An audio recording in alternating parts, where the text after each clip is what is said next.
오늘 뉴욕 증시는 S&P 500이 1.05%, 나스닥이 1.64% 그리고 다우지수가 0.69% 동반 상승하며 기분 좋은 흐름을 보였습니다. 가상화폐 시장에서는 비트코인이 3.0% 급등하며 78,000달러 선을 돌파한 점이 눈에 띕니다. 전반적으로 기술주와 반도체 섹터가 강세를 주도하며 투자 심리가 크게 개선된 하루였습니다. 테슬라가 시장의 우려를 딛고 1분기 깜짝 실적을 발표했습니다. 조정 주당순이익은 41센트로 예상치를 웃돌았고 특히 마이너스가 예상됐던 잉여 현금 흐름이 14억 4천만 달러의 흑자가 기록하며 수익성 강화 신호를 보냈습니다. 일론 머스크는 사이버캣과 테슬라 세미메가팩 생산이 올해 시작될 것이며 휴머노이드 로봇 옵티머스의 21세대 생산 라인도 구축 중이라고 밝혔습니다. 투자자들은 테슬라를 단순한 자동차 회사가 아닌 AI와 로보틱스 기업으로 평가하며 시간 외 거래에서 주가를 4% 이상 끌어올렸습니다. 도널드 트럼프 미국 대통령이 이란과의 휴전을 전격 연장했습니다. 당초 휴전 종료를 시사해왔던 것과는 대조적인 행보로 협상이 마무리될 때까지 현재의 소강 상태를 유지하겠다는 방침입니다. 하지만 이란 측은 미국의 해상 봉쇄를 전쟁 행위로 규정하며 추가 회담을 시간 낭비라고 비난하는 등 긴장감은 여전합니다. 시장은 일단 안도하며 반등했지만 석유 트레이더들은 호르무즈 해협의 불안정성을 주시하며 신중한 태도를 보이고 있습니다. 미 연방준비제도 의장으로 지명된 케빈 워시 후보자가 상원 인준청문회에 출석해 백악관으로부터의 독립성을 강력히 피력했습니다. 워시는 대통령으로부터 금리 인하 요구를 받은 적이 없으며 설령 요구가 있더라도 동의하지 않을 것이라고 단언했습니다. 또한 그는 AI 붐이 생산성을 높여 인플레이션을 낮추는 요인이 될 수 있다는 견해를 밝히기도 했습니다. 다만 제롬 파월 현 의장에 대한 행정부의 수사 문제로 인해 실제 인준까지는 시간이 더 걸릴 전망입니다. 트럼프 행정부가 파산 위기에 처한 스피릿 항공을 구제하기 위한 막바지 협상을 진행 중입니다. 정부가 특정 항공사를 살리기 위해 개입하는 것은 이례적인 일로 최대 5억 달러의 대출을 제공하는 대신 지분을 확보하는 방안이 유력합니다. 한편 제트 연료 가격 급등으로 고통받는 저비용 항공사들은 정부의 세제 혜택 등 추가 지원을 요청하고 나섰습니다. 이는 고유가 상황이 항공산업의 존립을 위협하고 있다는 판단. AI 스타트업 엔스로픽이 기존 모델보다 훨씬 강력한 성능을 가진 미토스를 개발했으나 보안 위험을 이유로 일반 공개를 거부했습니다. 미토스는 운영체제의 복잡한 취약점을 순식간에 찾아내는 초인적인 해킹 능력을 갖춘 것으로 알려졌습니다. 엔스로픽은 애플과 마이크로소프트, JP모건 등 시스템적으로 중요한 11개 파트너사에게만 미리 보기 권한을 부여해 방어체계를 구축할 시간을 주기로 했습니다. 이는 AI의 위험성이 예상보다 빨리 닥칠 수 있음을 시사하며 업계에 큰 파장을 일으키고 있습니다. 트럼프 행정부의 강력한 이민 단속이 시작된 지 1년이 지났지만 미국인 노동자의 임금 상승으로 이어질 것이라는 당초 주장과는 다른 결과가 나타나고 있습니다. 월스트리트 저널의 데이터 분석에 따르면 저숙련 이민자 의존도가 높은 산업군의 임금 상승률은 오히려 전체 평균보다 낮았습니다.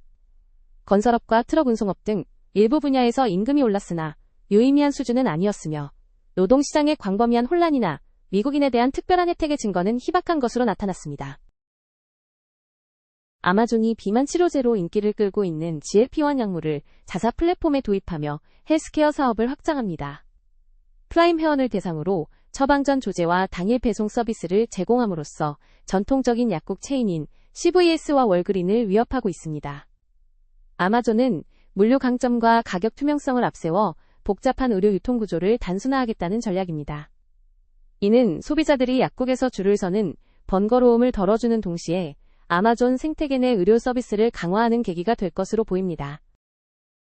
인도주 선거에서 여성 유권자들이 승패를 가르는 핵심 세력으로 급부상하고 있습니다. 과거 남성 가족의 이름으로 등록하던 관행에서 벗어나 이제는 여성 투표율이 남성을 추월하는 현상이 나타나고 있습니다. 이에 정치인들은 여성들의 표심을 잡기 위해 실질적인 현금 지급 복지 정책을 쏟아내고 있습니다. 하지만 이러한 현금 살포 경쟁이 주 정부의 재정 적자를 심화시키고 교육이나 의료 같은 구조적인 개선을 위한 투자를 저해할 수 있다는 우려도 나오고 있습니다. 메타가 AI 모델 학습을 위해 자사 직원들의 마우스 움직임과 키보드 입력을 추적하기 시작했다는 소식이 전해졌습니다. 이는 직원의 업무 흐름을 데이터세트로 만들어 생산성을 높이겠다는 취지지만 일각에서는 디지털 감시가 아니냐는 비판이 제기됩니다. 전문가들은 고품질 학습 데이터가 부족한 상황에서 메타가 고육지책을 낸 것으로 보고 있으며 이러한 시도가 향후 노동의 미래와 AI 중심 경제에서 인간의 역할을 어떻게 변화시킬지 주목하고 있습니다. 이란 전쟁의 여파로 호르무즈 해협을 통과하는 선박들의 전쟁 보험료가 평시 대비 최대 4,000%까지 폭등했습니다. 보험사들은 위험 지역에 진입하는 선박에 대해 매우 비싼 특별 보험을 요구하고 있으며 미국과 이스라엘 국적선에 대해서는 인수를 꺼리는 분위기입니다. 현재 페르시아만에는 수만 명의 선원과 수천 척의 배가 고립되어 있으며 이는 국제 유가 상승과 글로벌 공급망 불안을 가중시키는 주요 원인이 되고 있습니다. 골드맨삭스의 토니 파스콰리엘로 책임자에 따르면 페럴론 캐피털은 40년 동안 탁월한 위험 대비 수익성, 위험 조정 수익률과 자본 보존에 집중해왔다고 합니다. 페럴론 캐피털의 니콜라 시큐 매니징 파트너에 따르면 회사의 가치 창출은 기업 이벤트 지식 유동성 공급 장기 투자 그리고 신뢰받는 파트너십이라는 4가지 핵심 블록에 기반한다고 합니다. 특히 니콜라 시큐 매니징 파트너의 분석에 의하면 페럴론은 단일 손익 정신으로 운영되는 파트너십을 통해 자본을 신속하게 투입하며 부채 비율 레버리지를 낮게 유지하면서도 개별 리스크를 용인하는 방식으로 차별화된 성과를 내고 있다고 합니다. 골드맨삭스의 분석에 의하면 페럴론 캐피털의 DNA는 기업 합병 시 발생하는 주가 차이를 이용한 수익 모델 합병 차익 거래에 있으며 이는 하방 위험과 상방 이익을 확률적으로 평가하는 구조를 지배한다고 합니다. 니콜라 시큐 매니징 파트너에 따르면 투자 가설은 언제든 틀렸음이 증명될 수 있어야 하며 사전에 어떤 시나리오에서 손실이 발생할지 미리 분석하는 사후 분석의 사전화가 필수적이라고 합니다. 또한 니콜라 시큐 매니징 파트너는 최근 규제 환경이 우호적으로 변함에 따라 대형 합병 거래에서 위험 대비 보상이 매우 좋은 새로운 전성기를 맞이하고 있다고 전망했습니다. 골드맨삭스의 니콜라 시큐 매니징 파트너에 따르면 현재 가장 매력적인 투자처 중 하나는 일본으로 기업 의사결정 구조, 기업 지배 구조의 극적인 변화가 자본 투입에 큰 길을 열어주었다고 합니다. 니콜라 시큐 매니징 파트너의 분석에 의하면 일본 정부와 거래소가 주주 가치를 높이기 위한 적극적인 개입, 건설적인 관여를 지지하는 독특한 시기에 기업과 협력해 가치를 창출하는 데 집중하고 있다고 합니다. 아울러 니콜라 시큐 매니징 파트너는 미국의 바이오테크 분야에서도 혁신이 지속되고 있으며 깊이 있는 과학적 리서치를 바탕으로 한 주가 상승과 하락에 동시 투자, 롱숏 및 기업의 특수 상황을 활용한 이벤트 드리븐 투자가 유망하다고 전망했습니다. 골드맨삭스의 니콜라 시큐 매니징 파트너에 따르면 비상장 기업 대출, 사모신용은 은행의 리스크를 자본 흡수 능력이 있는 투자자에게 이전한 결과이지만 이제 실제 손실 흡수 능력이 시험받는 단계에 진입하고 있다고 합니다.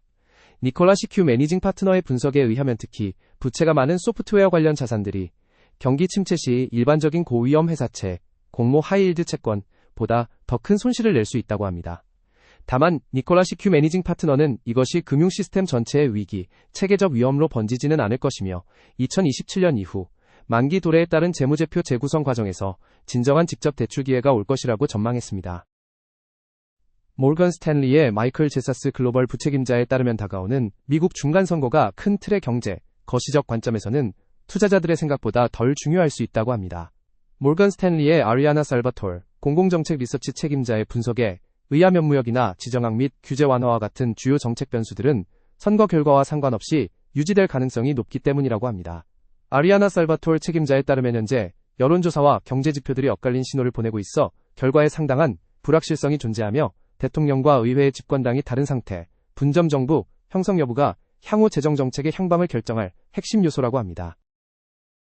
모건 스탠리의 아리아나 살바톨 책임자에 따르면 선거 결과에 따라 저소득층 식비 지원 영양 보충 지원 프로그램이나 저소득층 의료비 지원, 메디케이드 같은 재정 항목에서 실질적인 변동이 발생할 수 있다고 합니다. 아리아나 살바톨 책임자의 분석에 의하면 단순히 어느 당이 승리하느냐보다 내부적으로 단결된 강력한 다수가 형성되는지가 정책 집행의 핵심 동력이 될 것이라고 합니다.